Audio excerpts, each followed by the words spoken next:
there's a certain insecurity on the part of the institutional church right now about what to do. I think a lot of bishops are, I'd say, running scared.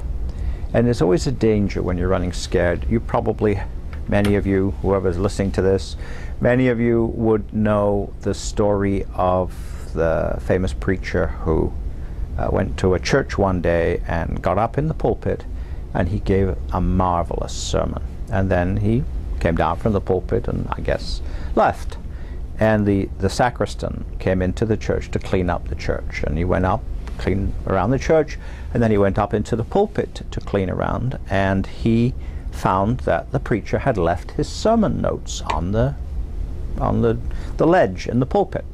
And he just glanced down at the sermon notes, and he could see that they'd all been written out or typed out very clearly.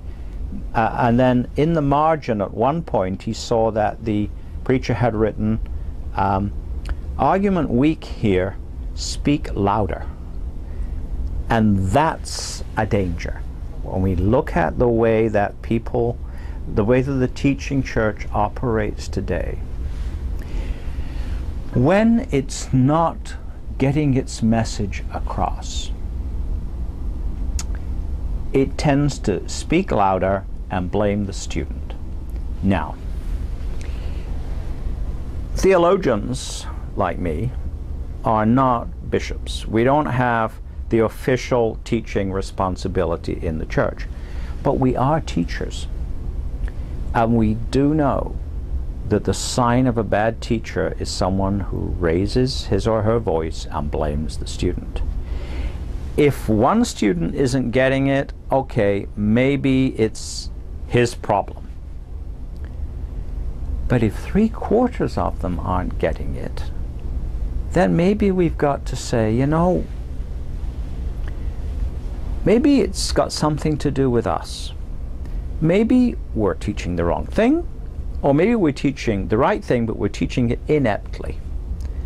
And that is really, you know, where we are today, because so many of the teachings of the church in ethical areas, for better or worse, are not persuading people. And I'm not sitting here telling you, well, if 51% of people don't agree, well, the bishops must be wrong or something like that. But the way they're teaching it must be wrong.